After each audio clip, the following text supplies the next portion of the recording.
Hi అండి. Welcome to my channel. Ugadi వచ్చేస్తుంది కదా! ఉగాది అంటే చాలా మందికి ముందుగా గుర్తొచ్చేది ఉగాది పచ్చడి, ఆ తర్వాత బొబ్బట్లే కదండీ! వేడివేడిగా కాల్చి, కమ్మని నెయ్యి వేసి, నోట్లో వేసుకోగానే ఇట్టే కరిగిపోయే బొబ్బట్లంటే ఎవరికిష్టం ఉండదు చెప్పండి? అయితే అలాంటి కమ్మని, రుచికరమైన బొబ్బట్ల రెసిపీని ఈరోజు నేను ఎలా తయారు చేయాలో చూపించబోతున్నానండి. బిగినర్స్‌కి కూడా అంటే బొబ్బట్లు చేయడం ఎలాగో తెలియని వాళ్ళకి కూడా టిప్స్ అండ్ ట్రిక్స్ చెప్తున్నాను. చాలా ఈజీగా, తేలిగ్గా తయారు చేసుకోవచ్చు. సో, రెసిపీ చూడబోయే ముందుగా ఒక చిన్న రిక్వెస్ట్ అండి. మీరు నా ఛానల్‌ని సబ్స్క్రైబ్ చేసుకున్నట్టయితే తప్పకుండా సబ్స్క్రైబ్ చేసుకోండి. అలాగే పక్కనే ఉన్న బెల్ ఐకాన్ క్లిక్ చేస్తే నేను ఏ రెసిపీ అప్లోడ్ చేసినా దాని నోటిఫికేషన్ వెంటనే మీ మొబైల్‌కి వచ్చేస్తుంది. సో, ఇప్పుడు రెసిపీ చూసేద్దాము. ముందుగా ఈ గ్లాస్‌తో 2 గ్లాసుల శనగపప్పు తీసుకుని శుభ్రంగా కడిగి దానికి 5 గ్లాసుల నీళ్లు పోసి 5 విజిల్స్ వచ్చేంత వరకు ఉడికించుకోవాలండి.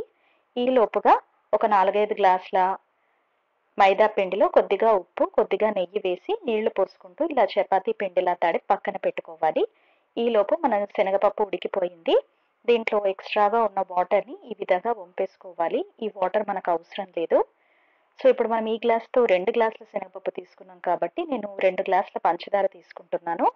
మిక్సీ జార్‌లోకి ఈ శనగపప్పు వేసి కొద్దిగా పంచదార పోస్తూ గ్రైండ్ చేసుకోవాలి. ఈ శనగపప్పు జస్ట్ ఇలా ప్రెస్ అయ్యేంత పలుగ్గానే ఉడకాలండి.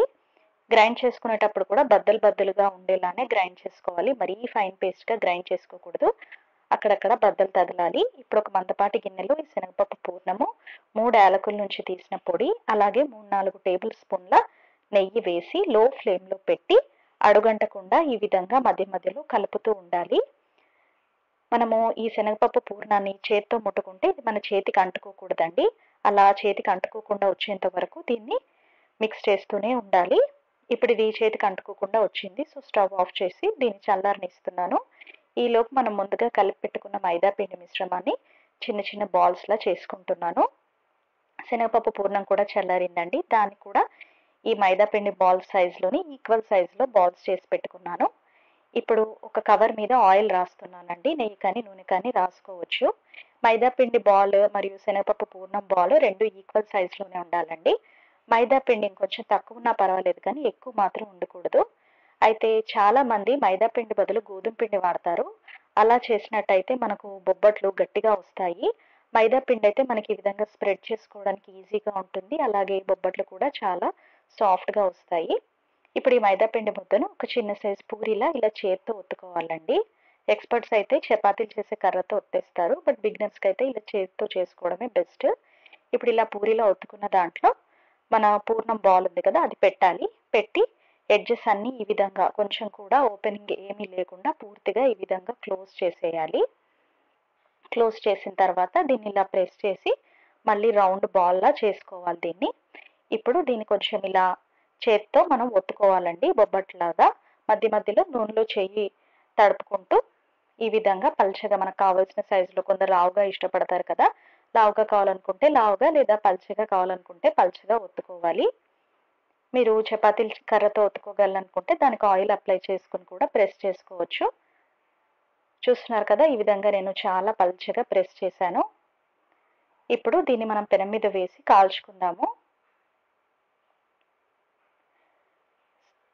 పెనం వేడి చేశానండి. ఇప్పుడు దీంట్లో మనం ముందుగా తయారు చేసుకున్న బొబ్బట్టు వేస్తున్నాను.